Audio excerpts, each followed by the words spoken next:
What's going on, everybody? And welcome back to the A Show with the Kings of Pro Wrestling Podcast. I am Justin, here with Meals. What's going on, Meals?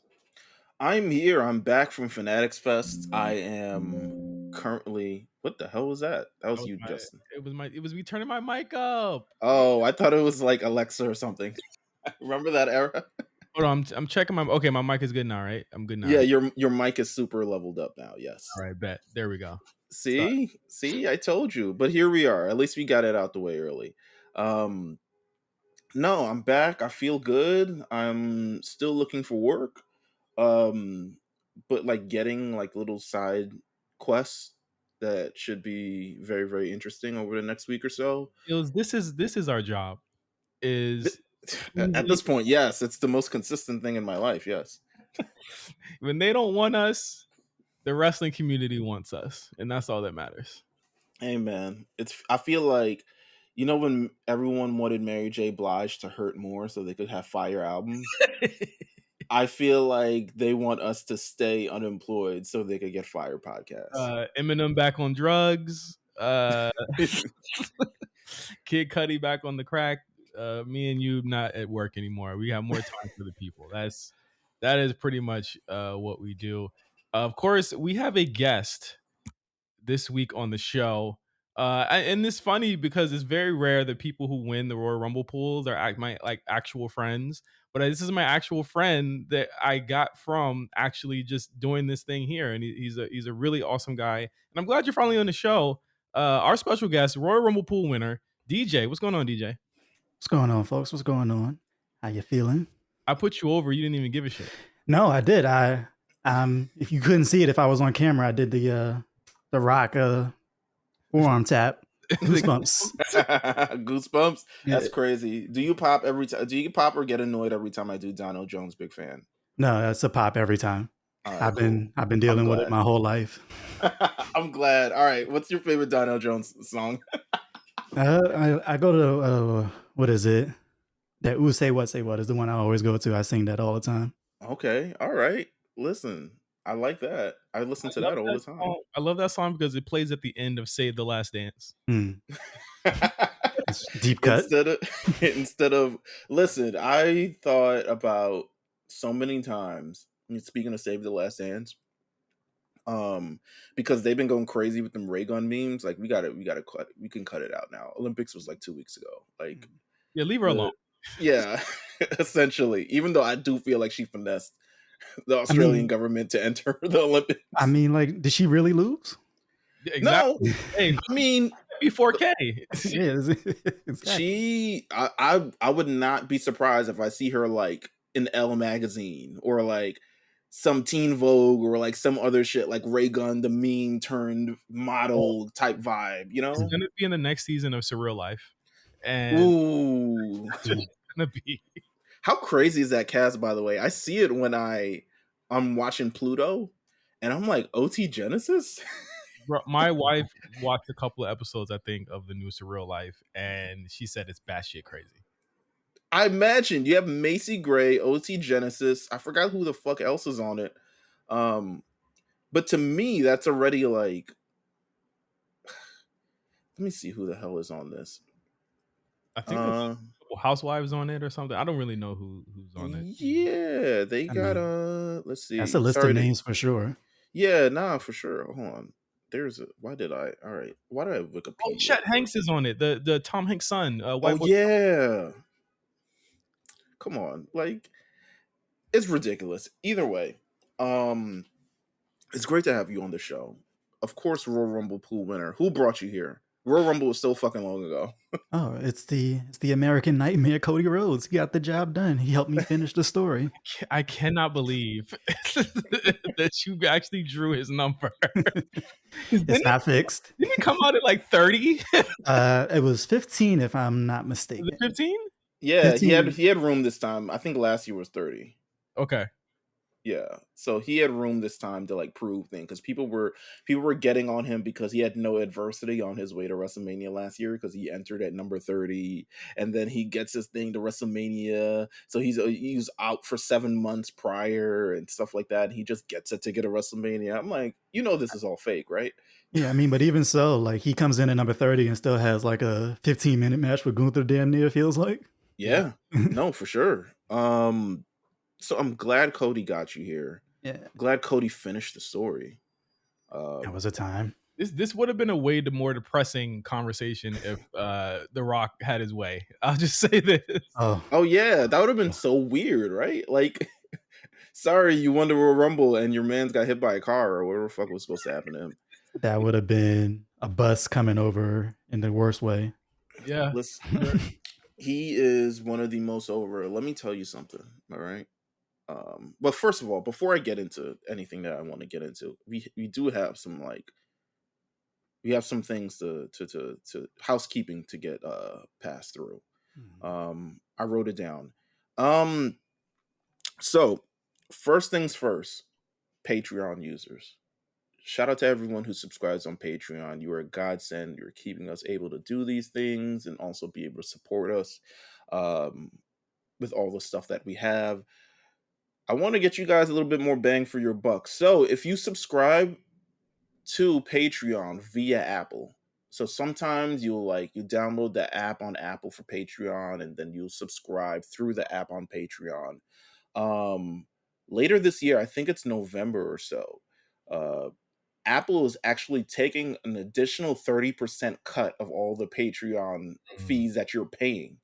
So the recommendation is, if you want to stay a patron, if you don't want to pay the extra 30%, which is extra 30%, like paying the 5 on top of the 5 is a little steep. So if you want to stay a patron, don't want to necessarily worry about that extra 30% that's going to come out every time, what we'd recommend you to do, instead of subscribing through Apple, you can cut the subscription there on Apple.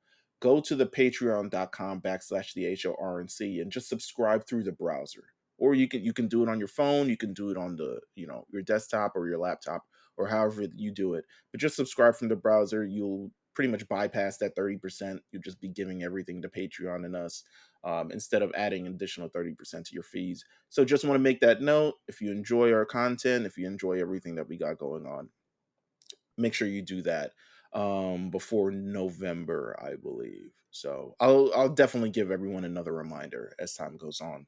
I'm hoping Apple can reverse that. Maybe we could get Mark on the phone with Tim Apple to go talk about what they're doing there. Right? They don't care about their image at that point. At this point with all that stuff, they was like, they're going to try to get their 30 from as many places as they can. I got to look for my other subscriptions to see if they taking 30% off top for all the other stuff like that. Like, imagine paying Apple fees. Like, come on, guys. Like, relax. Yeah, if I can subscribe to something, I'm not doing it on the App Store. I'm like, Apple don't need no more of my money. No, this is true. I downloaded a terrible. Oh my god! You know what? That's another rant for another day. Second thing, I want you guys to make sure that you guys are also listening to all of our shows. We got the War Report on Fridays. Quan was back very, very quickly for 1 week. He'll be out this week due to some unforeseen circumstances. I will, and I will be filling in for Quan this week as well on the War Report. Listen, on the road to All In. So we're going to have a good show here. We're going to have a good show there. It's going to be quite a show to cover All In. I can't let that slide. The comeback spot is living up to his comeback name there. Yeah, no, for sure. This is like his third comeback of the year. He's Edge. There it is. He's Edge. You know what? He's a lucky son of a bitch. I'll tell you that much, because he hasn't had to watch Dynamite for the past month. Well, his apartment burned down. It can't be that lucky. But here's my thing: displacement or watching Dynamite. Put me in a box, my nigga.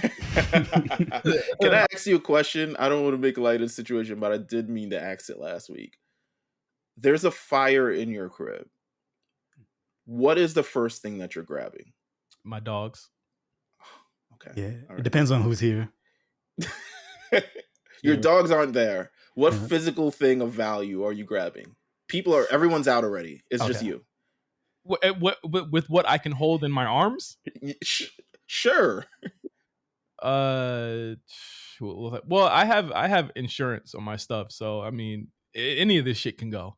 But if I had to take something like, if I had to take something for sure, probably I'd probably put on my born and raised Nike SBs, and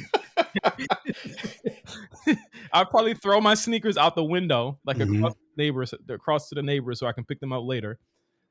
Pick up my perfect grade RX-78 Gundam, which I spent so long painting and doing stuff for. That's my most prized possession. Can't replace that. That's a lot of work. And then I would take I just throw sneakers out the window. So are you telling me I can't do these things? Because you didn't say that wasn't in the rules. I didn't say that. No, I didn't say anything wasn't in the rules. And how much time do we have? I'm not saying how much time do you have. Where's the fire originating from? Where is it originating from? All right, so I don't want to put you in a situation that's actually death defying. It is coming from the basement. I got time. We don't have basements in California. I got a basement. I don't have a basement. It's coming from kitchen. Let's say the kitchen. Kitchen. Yeah, it's coming from your kitchen. Why not? Yeah. Relative to me, the kitchen is it's death defying, but not enough for me to die. So the kitchen, yeah, it's coming from the kitchen. My dogs are already out, right? They're already gone because I don't. They're already out. Yeah, dogs in Chesapeake have already left. Okay, so I'm throwing the sneakers out, picking up my RX-78, putting on my born and raised SBs, taking my camera, taking my laptop, and then I'm out. I like this. I'm gonna put my lost and founds on, throw a couple pairs out the window. Yeah. I'm grabbing my laptop and my iPad. Yeah. And then if I got time, Steam Deck too. Yeah, the Steam Deck is definitely coming. If I got time, I'll grab the tower and leave the monitors. Yeah, I'm gonna look at my Switch and be like, nigga, you deserved it. And then I'm because the thing is, like, half of my games are digital anyway. PC, I could get somebody else to make, and I could just get it sent in. I have insurance, so that's up to. I think my insurance is up to like an exorbitant amount of money. So a lot of this stuff can be replaced. We both said we leaving the PS5 behind, basically, because we could just buy another one. It's true, and the Pro's on the way. Yeah, all of your games are digital. I don't have any physical games for mine. And I guess I didn't really lose money because I only paid $20 for my PS5. So, well, he hit the Walmart jig. The Walmart jig. They did a price error. Man. Come on, man. I wish. I'm trying to think. I'm definitely grabbing my laptop. Everything like that I need to grab. Years go in New York. Do you guys just like do a barrel roll out the window? Like, how does that work? So we have fire escapes, right? Yeah, we have fire escapes. So, by at least one window in your apartment, there should be a fire escape. Now, there's some new buildings. Niggas just got patios. I don't know what the fuck. How to Spider-Man down. Yeah, I don't know how to escape fires and those things, but we have actual fire escapes. So what I would do is definitely, my thing is, if it comes from the kitchen is actually where the fire escape is. So I would definitely die.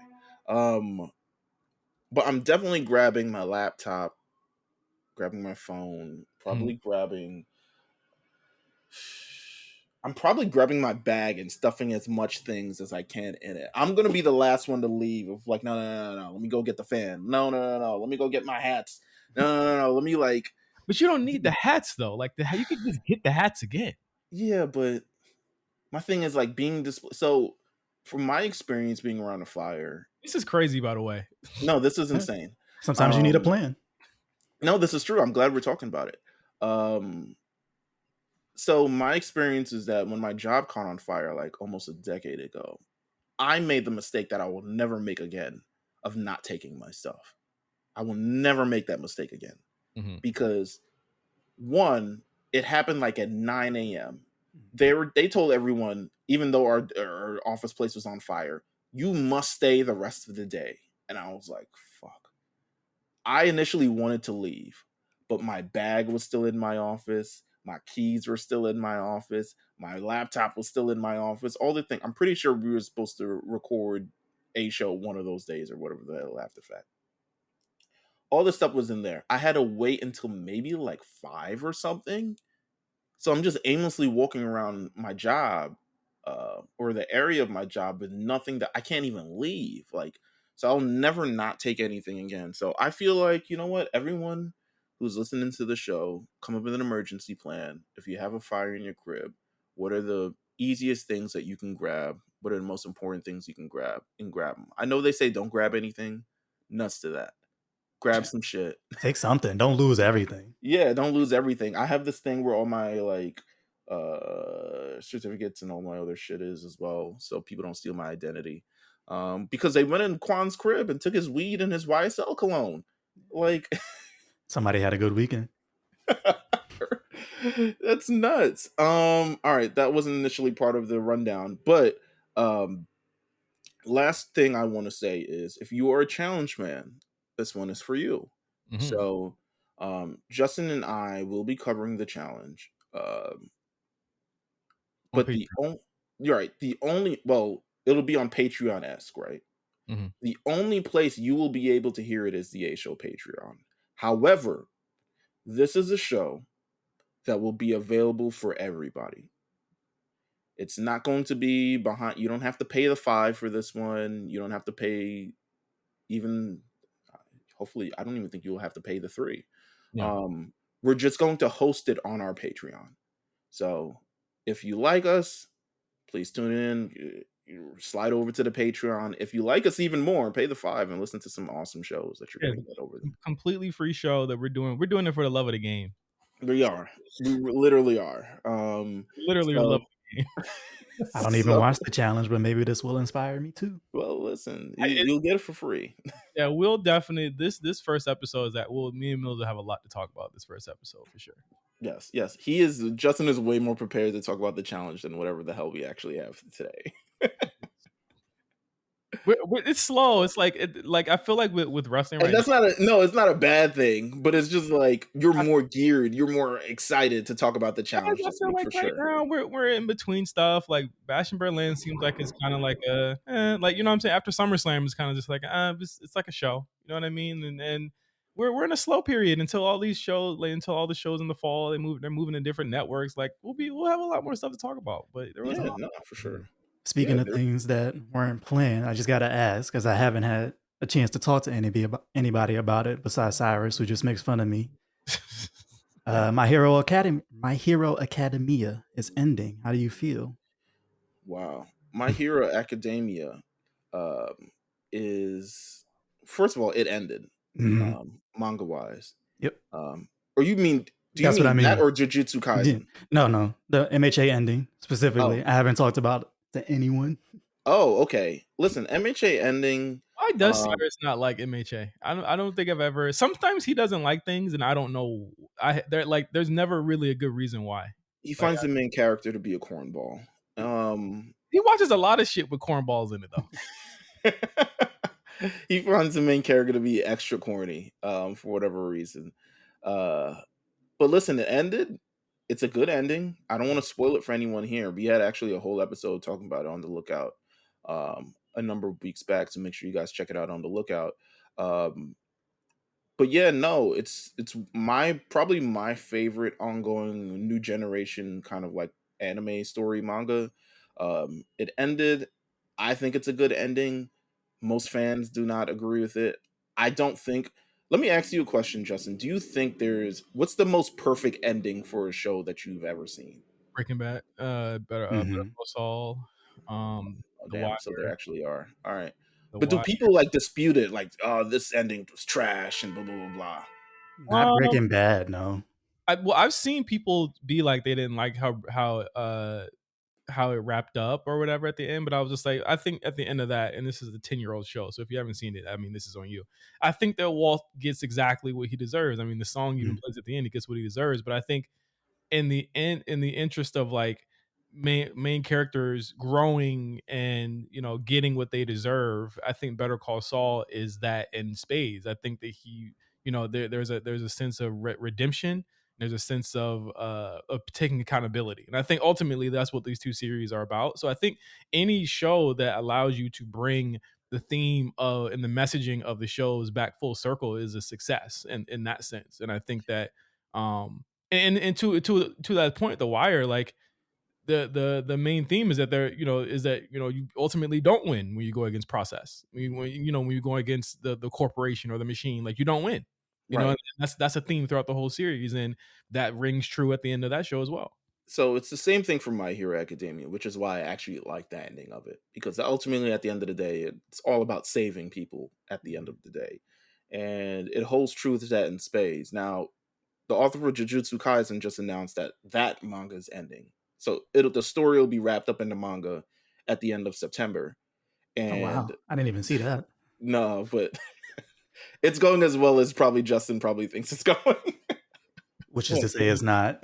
Hey, listen, I tried, bro. I really have.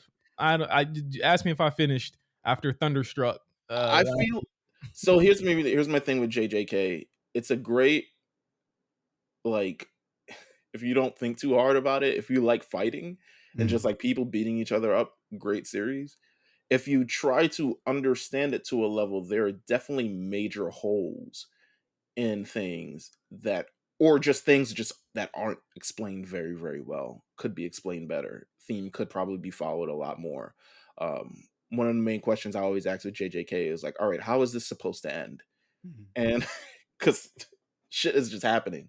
But we'll find that out in a couple weeks. So it's it's interesting. Does it seem ready to end? Like, is it? No, it's not. It doesn't. And like this fight has been going on for so long, but I'm also like, fight's been going on for 2 years, and then they're just like, all right, 5 more chapters left, and we're like, what? You didn't do this, you didn't do that. There's 2 other people still fighting that they haven't revisited in like 50 chapters. And he was like, I can end this now. I'm like, so you could have ended this fight a couple chapters ago and we could have got some more closure. I'm like, all right, just wrap this up. Yeah, so you know what? Shout out to all the stories that are ending. Shout out to all the story enders finishing the story. What happened? That ain't corny? It is pretty. I'm laughing because people made fun of My Hero for being corny and just not as good and all this other stuff like that. And now they're getting that taste of JJK of it just ending abruptly. Yeah, it seems like it's getting an actual ending.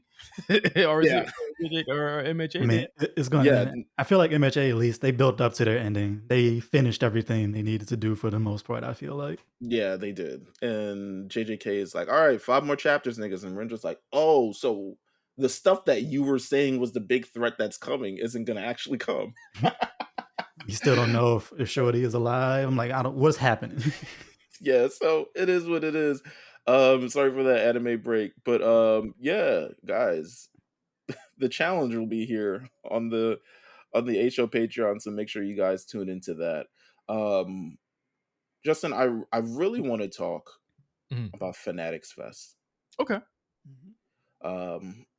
Shout out to our lovely patrons, and I say shout out to again because they're the reason why we were able to go to Fanatics Fest NYC. I applied for press for Fanatics Fest NYC weeks ago. They hating on us. Weeks and weeks and weeks ago. I won't say, but we were trying to get help as well. And, Armand, who's really good with this kind of stuff. He has an in with a lot of things. Like, Armand's well connected, man. Listen, this guy, man, it's the ball head, bro. He's the voice of New York. I don't know what to say. But he tried his best. He's like, yo, let me hit up my guy, see what's happening. It didn't work out. So it is what it is.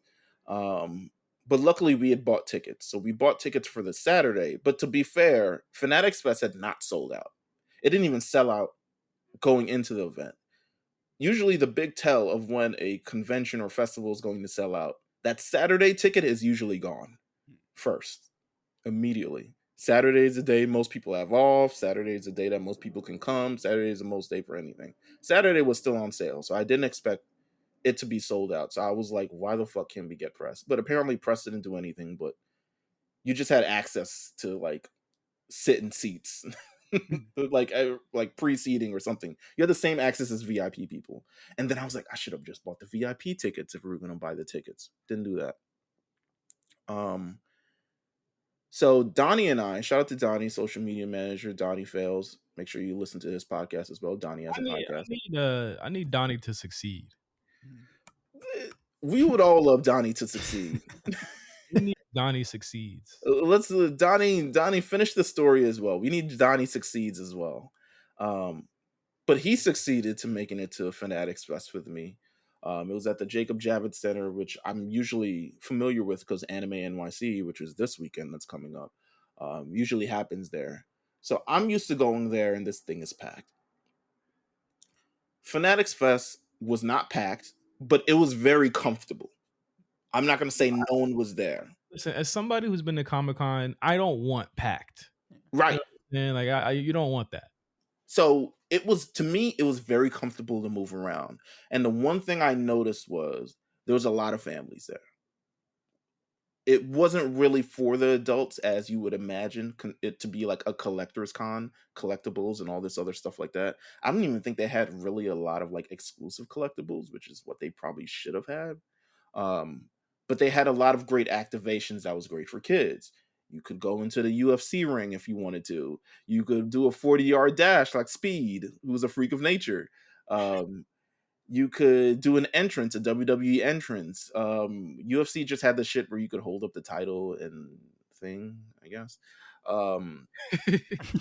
What else did they have? NBA had basketball courts. WNBA had this like classroom thing. The Brooklyn Nets had also a basketball court. So it was a lot of things that were like great activations. Let me tell you something, though. The biggest stars of the weekend were WWE. By far. And they were actual stars there. And I think one of the great things about Fanatics Fest was the access to the amount of stars that were there, because it was from all different sports. You had Jalen Rose, you had Jalen Brunson, you had Jay-Z, you had DJ Khaled, Lil Baby, Travis Scott, all of them on the floor. So you felt like it was generally accessible to you. From time to time, you would walk by and you'd see a bunch of people following this one person, and you'd see that it would be like Drewski or Triple H or something along those lines. Like, it was great to be able to like see those people up close. You could get a picture with Rhea if you managed to bump into her or something along those lines. You chances are weren't bumping into her because there's like 40 people around her. But like, it was a great experience in that kind of route. WWE though, from the minute they got there to the minute they left, were the stars of the show.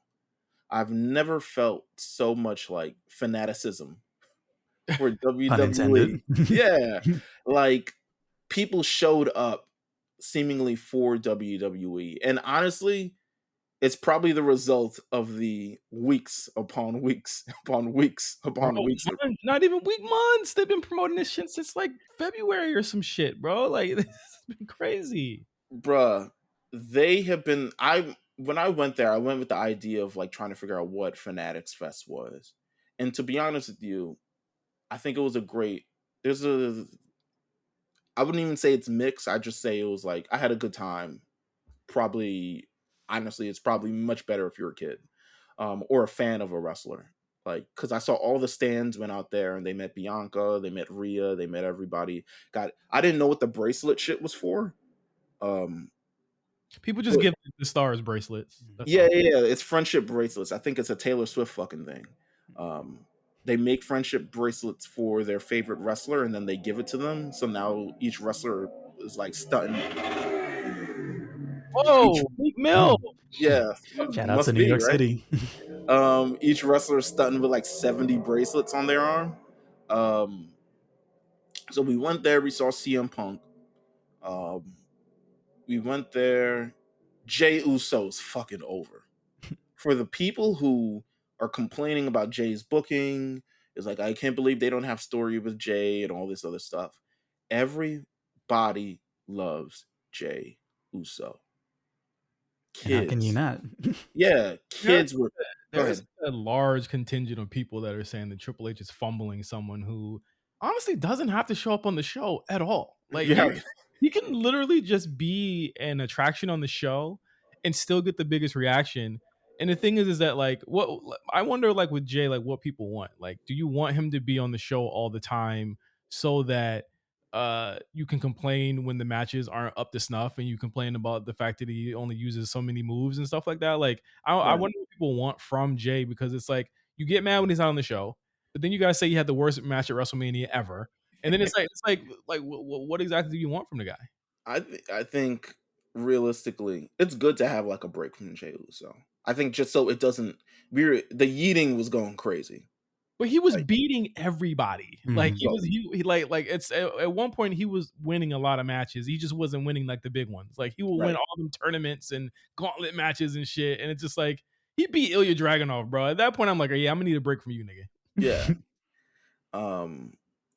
Listen, so we were in the line for, and you know I hate lines. I don't know if you know this. I hate lines. If you're listening to this podcast, not a fan of waiting in there. So initially there was panels. There was a panel for Anthony Edwards, Kevin Durant, and we wanted to go to that one.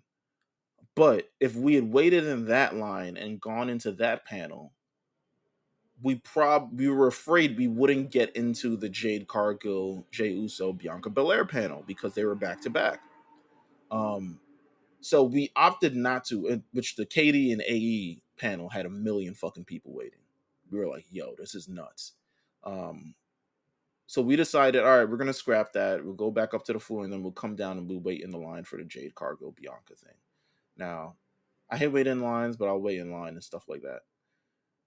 When it got close to the time and they started moving the line up forward, grown men running to the front of the line, almost trampling over kids to see Jade Uso, Jade, and Bianca Belair.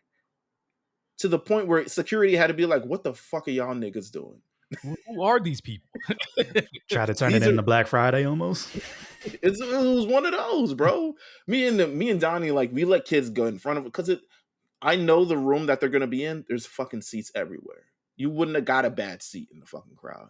And it's not like you were going up to them at any point during this. Like, you were just sitting down and cheering.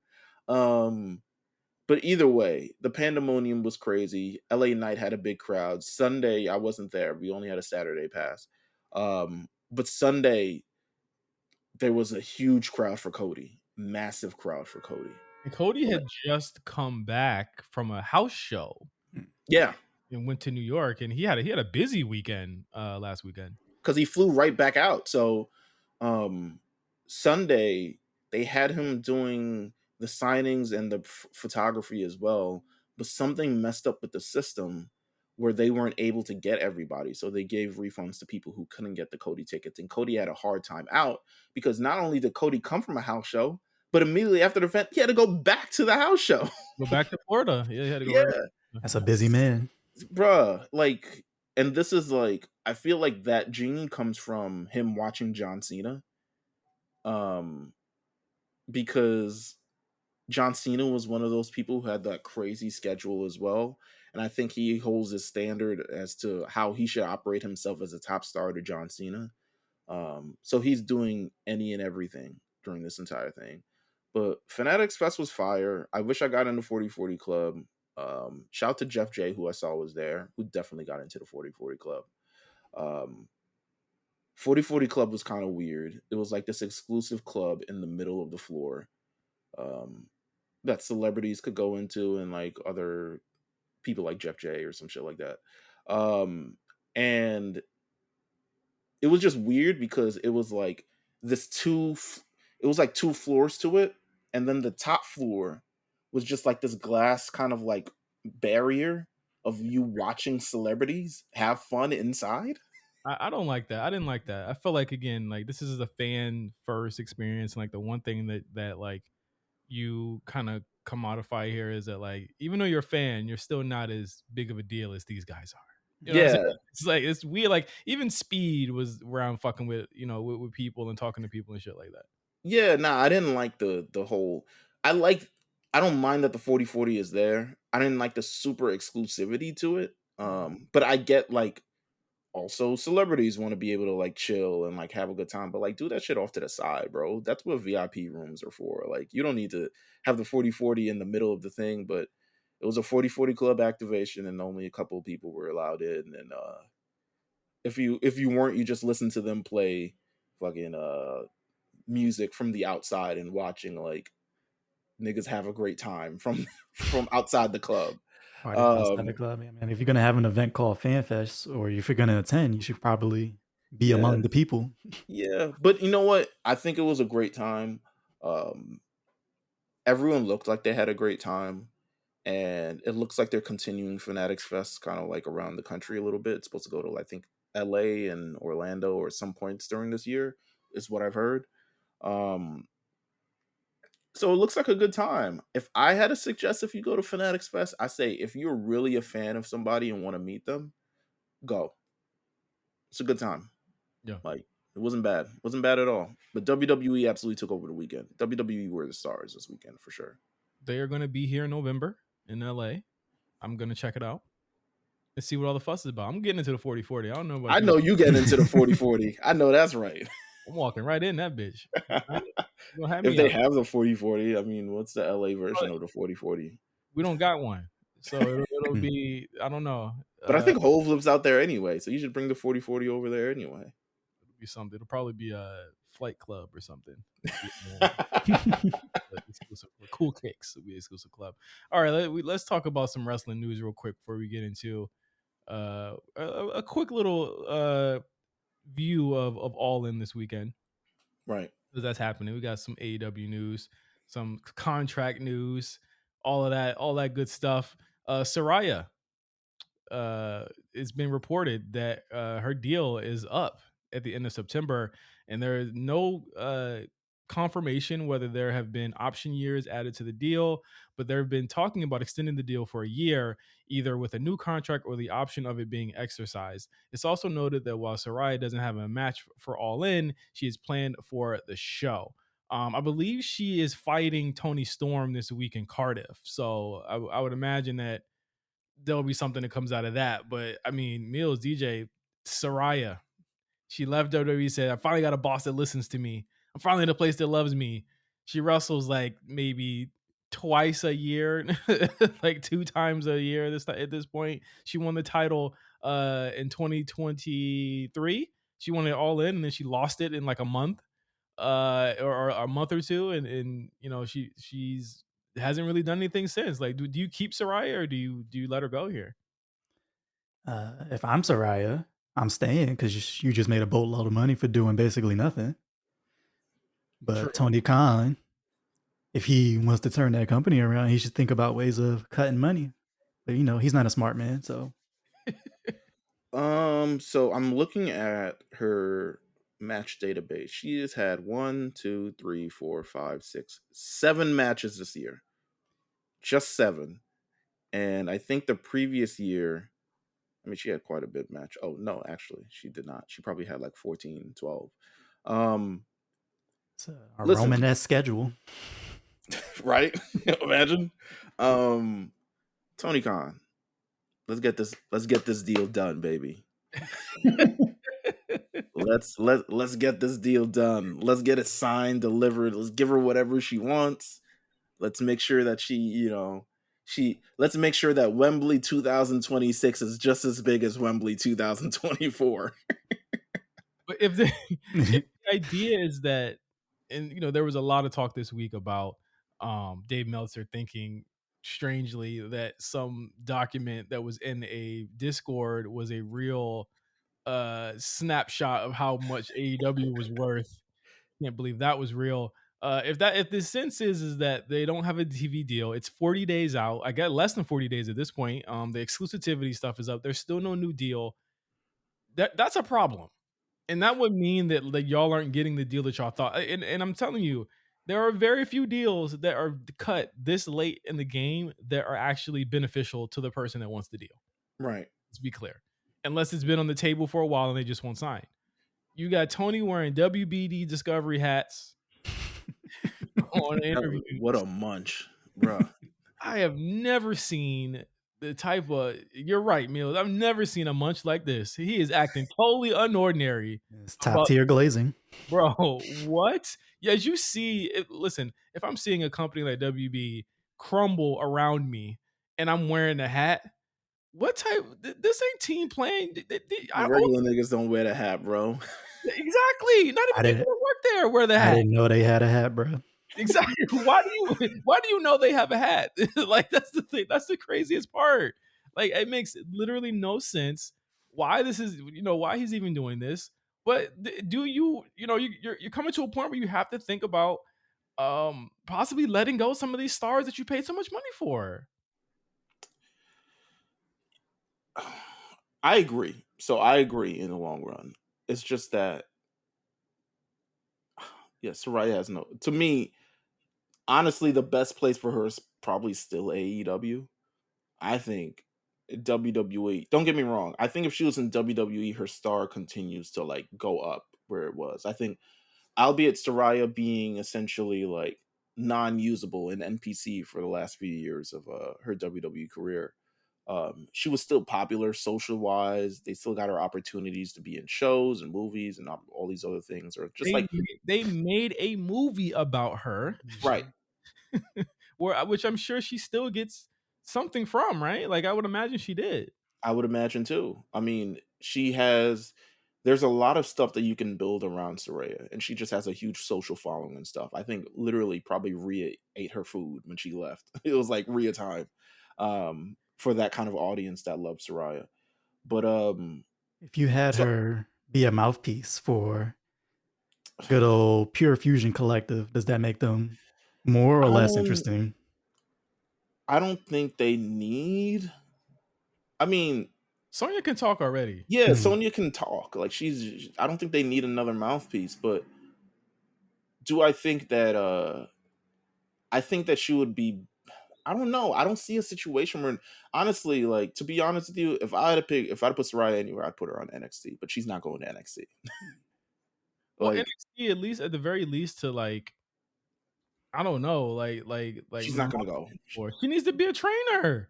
Yeah, but she's like 32 years old. Like, you know what I'm saying? Like she's still, she's 32 years old with the same neck strength as Joe Biden. Or even Daniel Bryan. But maybe Joe Biden is worse. But my thing is, I feel like she's best utilized in AEW.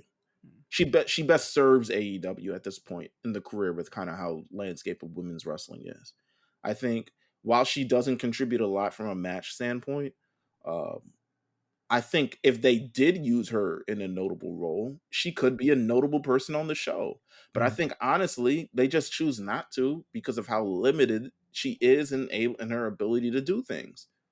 Like, to me, it doesn't make sense that she's not frequently featured in any kind of like major program, especially you have one with Mercedes kind of built in that you probably could have revisited before you revisited this Brit thing. But I don't know. I'm kind of like, ultimately, at the end of the day, I don't care where she goes. If I had to say, stay in AEW, it just is what it is. But if I was speaking for AEW and I needed to get some money off the books, and I looked at how much the output was and kind of like how beneficial she actually is. Kip Sabian, you're up. You're out, nigga. Like, they use Julia more than her. You know what I'm saying? And I'm sure she makes a lot less. Oh yeah, sure. Yeah, for sure. They use a lot of people. They have a whole bunch of people in ROH that they could probably use actively on the AEW roster. But I don't know. Saraya she's been rampaged out, so I don't even fucking know. She be there. It's not like she's not there. She at work. She just doesn't wrestle. Imagine being mad that you in catering in WWE and then you go straight to catering at AEW. Just saying. What's the difference? I guess she's making more in that catering, but the catering is worse. You just bring your own food, right? Contracts and people who should be sitting down and chilling the fuck out. The Hardy Boys. Matt Hardy went on an interview saying that he'd be open to coming back to WWE. He wants to end his career there. All right. We've heard this before, so it's not like he wants to sign a Legends deal. Of course he does. He ain't got no job. I mean, famously, Tony Khan did not pick up he or Jeff. Honestly, he should have let them go a long time ago. After the DUI, he could have let Jeff go, and he didn't. Yeah. But, I mean, what's your feelings on him wanting to come back to WWE? Like, I mean, Jeff walked out of a house show mid-match, right? Yes. But the thing is, I feel like there's still people in the company who love Jeff, right? Like ultimately, the Bruce Pritchards and the Michael Hayes, they love the Hardy Boys and still see value within them. And as long as they have people within WWE who love the Hardy Boys, I think the Hardy Boys definitely have some room there. Now, as an active competitor, probably not. Could I see them on an NXT takeover show just randomly, just facing, you know, uh Axiom and Nathan Frazier? Yeah, probably. Just as a surprise or something. Yeah, I could think that'd be a great job. But as far as the Hardy Boys kind of like actively take the Legends contract, sell the toys, you know what I'm saying? Get Jeff is a that. hard sell, though. Jeff is a hard sell. Listen, let them get that Fanatics Fest money like everybody else. You know what I'm saying? Yeah, stay out the ring because it Stay out don't the even seem like ring. you can hit that poetry in motion anymore. That don't Yeah, even do seem some like photography, do some sign some autographs. Like that's all you really need to do at this point in your career. You have nothing left to prove. get your Hall of Fame ring and cruise. Well, they better apologize, and also Yeah. Punk is there now too, and they don't like each other. So True. it's just, we'll see. I mean, this ain't Collision. You can't keep niggas off the show this time. You know, He's what on I'm his best saying? behavior, company man Punk. Hey man, he's like, listen, Hardy's. I'm sure Punk is like, listen, man, if y'all like it, I love it. I'm sure that's what Punk says. Say, hey, if you feel it, chase it, baby. Speaking of contracts, Bryan Danielson has a match this weekend at All In. He is set to face Swerve Strickland for the AEW World Championship. A lot of talk about his contract as well. He's gone on record saying multiple times this week in his media appearances that he has no contract with AEW. He's not under contract at all, which makes it crazy to think about that they debuted. He and Adam Cole debuted 3 years ago at this point, and their contracts are up. It almost feels like nothing happened. And I guess Bryan Danielson has been part of more moments, but he hasn't won anything, it feels like. If I would say his run in AEW has probably been to more so someone to help advance others. But to me, I don't know. I didn't know how much that was actually needed. Hangman, MJF, that's one. That's it. Yeah, he faced Eddie Kingston once, I guess. Yeah. Is Eddie Kingston at Fanatics Fest? No. They had another thing over the weekend and no one really was there. He faced some Japanese dude. Did he elevate? Oh, that guy's 50. Who else was? He brought Cesaro over. He brought Regal over. That lasted for a long time. Okada, he lost that match. Okada. Ospreay, he lost that match too. And he's not about to put Swerve over, even though maybe he'll make him look good. Do you think? All right, so like, what would you say is? Because what I'm imagining this run is kind of like Shawn Michaels' second WWE run, right?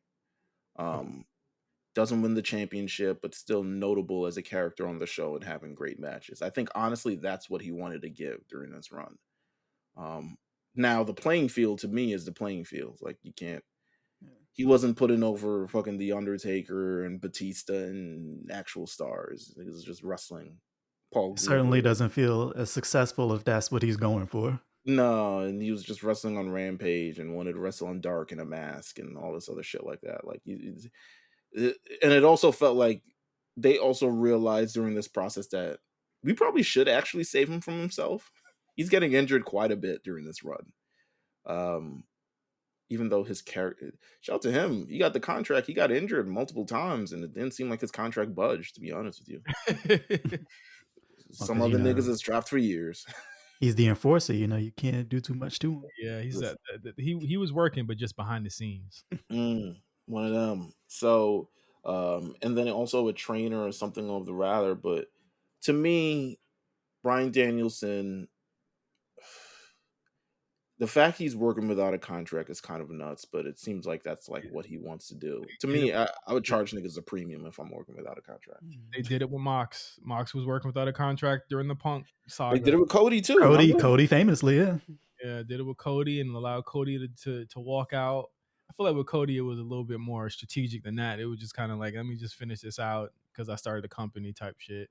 Because in that sense, they're paying you per appearance at that point, which is a higher rate than you would if unless you were under contract. You could pretty much say, "Hey, I will show up for this amount of money, and you will need me because I can't just disappear at Right. this point." Because you're promoting me on the show. So, I don't know what happens this weekend. I don't know what he hopes to accomplish this weekend. Because if you lose, it's over. What was the point of it all? But then if you win, you lose, you need a better agent if you lose this match. but if you win, like, all right, so now what? You need neck surgery. You've been telling everybody you need neck surgery. Yeah. You can't really hold the title. You shouldn't really be beating actual talent who probably needs the rub more than anything if you know you need to have surgery at some point. The swerve needed. You know, like, yeah, but you can't, like, to me, it wouldn't be as much as he preaches ethics and like good faith and like trying to do what's best for the company. This admittedly wouldn't be best for the company if he wins the title, fully knowing he has to get neck surgery before the end of the year. So win and relinquish. Unless they're pushing someone else, they want to push someone else hard. They once had Matt Hardy's head hit the concrete and spill everywhere, and then had him continue to match. So, you know, that happened. I mean, is it if he loses, can we start the dialogue that they fumbled him? Is that something we can do? It's already started. I think that conversation started. Like, if this happened to anyone else with the tenure and the skill and the quality of Bryan Danielson, people would have a fucking fit. They'd have a fit. Imagine Cody lose this much and roughly do nothing. I mean, or if you want to talk about people on the twilight of their careers, like, I think that if you look at what Bryan's doing and compared to Randy Orton has gotten the accolades 10 times over. You know what I'm saying? That Bryan Danielson has gotten. But this is supposed to be really the company where Bryan Danielson goes over to, and he's supposed to be like the head guy over there. Like, he is supposed to be the man. And he's still, I don't think he ever wanted to be the man, which is kind of like, again, this is like the low-key like beta male kind of like attitude that when people talk about, but he all had that test like a number of years ago he revealed on that podcast of like, does he have ambition? And he proved that he actually had the least ambition out of anyone possible. Like, this is one of those reasons, this is one of those like proving points of that, because he fully could have gone over at the peak of his powers in WWE. I mean, it wasn't 2014, but he was still doing a lot of great stuff in WWE. I fully believe he could have gone over the peak of his powers and probably had a notable run, could have been a great face, could have been a great thing for the company. But he admittedly doesn't want any of that. He just wants to wrestle. And all he had to do was not kill himself. But my thing is that he believes what he's doing is best for the company in being someone who helped put over better talent. But what this company genuinely needs is a star. And he opted not to fill that role. Yeah, because when you think about it, how many asses was he putting in seats? And I think people had even kind of like went away from putting that pressure on him. We're just like, okay, well, they're not selling anything out. And you have Bryan Danielson and just like, well, we don't need him to do that. I'm like, well, what did you sign him for? Like, yeah, because I do believe he could have. Is Bryan Danielson a full draw? Probably not, but I do feel like with how everything went in WWE and how loyal fans were to him, you probably could have used him as some sort of draw. You know what I'm saying? It's just their business is so bad now. Like, it's just, in terms of what they present on television and how they develop characters and all the other stuff, like, it's just generally bad. But before, when it was booming, they could have been really booming. They might have to break the glass on the plunger and call him home. I mean, yeah, he's the most important. He's the most important key of that show. Like he gets people to tap in. He took the reins of like, let me be the guy. Like he's someone. Moxley is the one who is like, even if he didn't necessarily want to be the draw, he's like, I'm fully taking the keys of being the guy. And he, whether when they were in their down periods, when these niggas were supposed to go on vacation and he didn't go on vacation and all the other shit like that, he pulled up for the company and he did everything that he was supposed to do. Whereas Bryan Danielson literally like has the match at Grand Slam, and then he loses a world title match to Hangman Adam Page a couple months later. He's just like Blackpool. And the thing is, like, this sounds crazy, but like, if he retires this weekend, this is how we're eulogizing his career right now. Is these final 3 years? But I mean, realistically, he's one of the greatest of all time. Yeah, but has that bore fruit in the last, like, other than to a certain audience? To me, this is the more indicative of AEW more than him. Well, it's partly on him. Let me not say that. It's definitely partly on him. Definitely sours his legacy, I would say, a little bit. But this is more indicative on how AEW is not putting themselves in the better position by making sure that he utilizes the star power that he has to actually be someone. Like, to me, this is a AEW problem through and through. It's like a 65% AEW problem and like a 35% Daniel Bryan problem. Again, if it ends this weekend, I would not have foreseen his last match being against Swerve Strickland. I think that's kind of like, His last match coming up. If it's not now, it's coming up next month. The last match is coming. You know what I'm saying? Yeah. Unless he decides he's not retiring, but the last match is coming. Again, if it's not this weekend, it'll be a Wrestle Dream, which I assume it'll be at a Wrestle Dream, to be honest. Who would even be worthy for that last match that's there? Shit. Don't tell me, bro. They ain't got no stars over there. Kenny, Mox, but isn't Kenny even holding on by less of a string than Bryan at this point too? I mean, they had to take out Kenny's guts. Did you see that report? Yeah. You don't have an appendix or whatever they took out? Like he is down bad. Like he's extremely.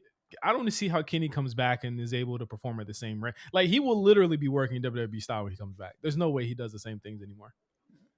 Right. Like there's no way. But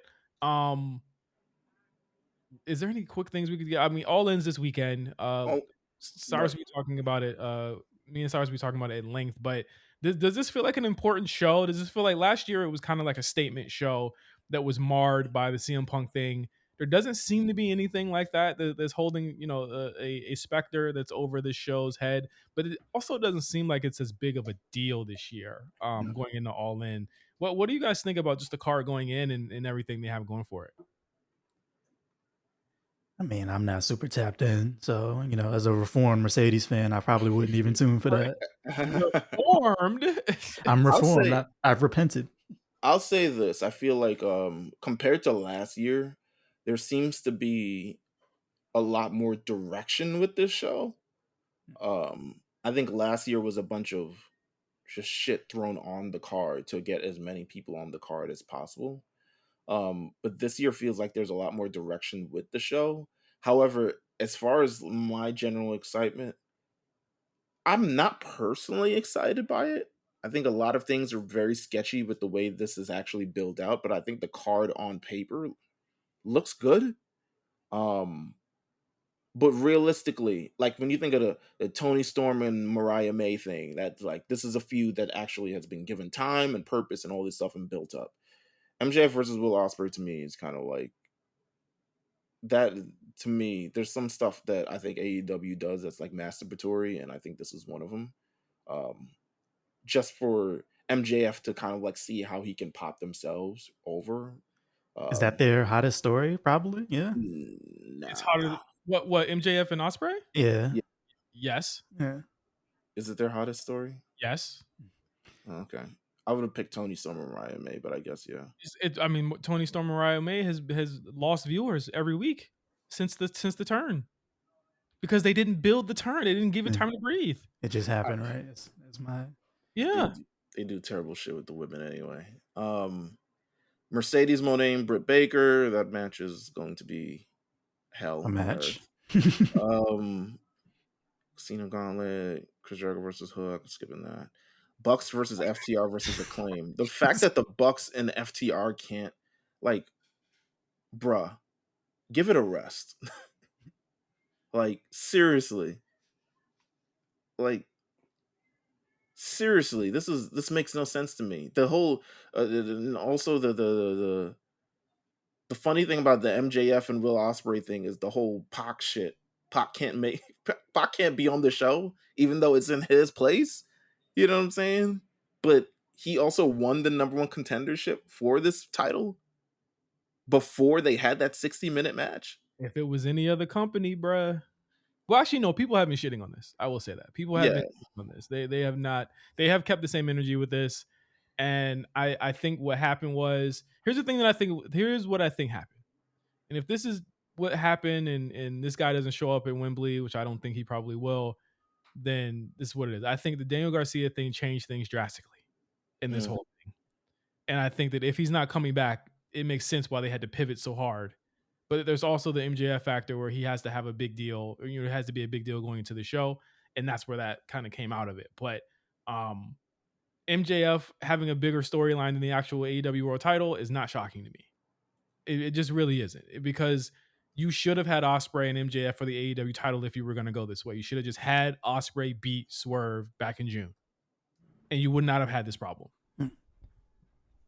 Am I wilding? No, not at all. I don't think so. Like, not that I don't think so. I don't think that you're wilding is what I'm saying. Like if Swerve, like, you don't want to be transitioned, I'm sorry, brother. He is. I don't care how long he's held it. 100 days, 200 days. I don't think it's resonating anymore. I think it's time. Like, I think it's time for him to drop it. He was time for him to drop it in June. I think it certainly doesn't have the luster of the Kofi reign, which is I think they were going for. Oh, yeah, they were going for like Swerve Mania. Mm-hmm. Was it not quite there? Kind of fizzled out. To me, I'm just, I don't know. It's the main event, so shout out to him getting here, but God bless.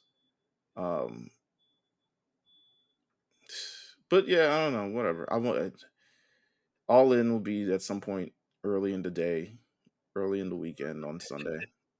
At some point.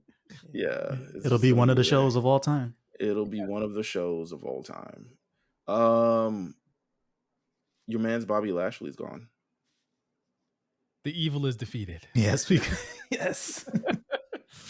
The evil is defeated. And I'll talk about this on our SmackDown review, but isn't it funny how? And that's all I'm gonna say. Amen. And let's see. Is there any other news before we head over to Patreon? Doesn't look like it. Just that we lost another member of the OG bloodline. I guess that's the only other thing to passing. Oh yeah, Alpha. It's so sad because both Alpha and Sika, right? Yeah, Sika. Both of them have been on TV in the past like 2-3 years, and just sad, man. And for Roman especially, you know what I mean, to have to. He's been back on both of those. He's been back on both those shows. You know what I'm saying? He's been back, and literally the day that Alpha passed, he's on SmackDown. You know what I mean? So, has it been a month since Sika? No, has it been less than a month? I can't even remember. It wasn't that long ago. It was earlier this summer. Yeah, like and for him to lose two, to just two family members, period, regardless of anything, you know what I'm saying, and to show up. So, prayers up to him and the whole, the whole bloodline, because that's a huge loss. Like the patriarchs in a lot of ways of their family. So, rest in peace to Alpha, man, for sure. Absolutely. But yes, that has been this week on the A Show. Slow week, all things considered. Amen. Especially going into a pay-per-view. I need somebody to swing on somebody in AEW or something. Hey man, it could happen, bro. I hope so. That's what made last year lit. Britt and MJF in the same locker room this weekend. We'll see. Oh yeah. That is true. I'm pretty sure Niggas that. ain't no swing. Niggas is pussy over there. Yeah, he'll swing at the door that's three doors down. That poor helpless door. But thank you, DJ, for coming on to the show. You gonna stick around for Patreon? I can stick around for Patreon. Yes. All right, let's do it. Okay, so for Meals and DJ, I'm Justin saying goodbye for this week. Next week we're gonna have predictions for Bash in Berlin. And we're gonna have the fallout from AEW All In. So please check us out then. And until next week, peace.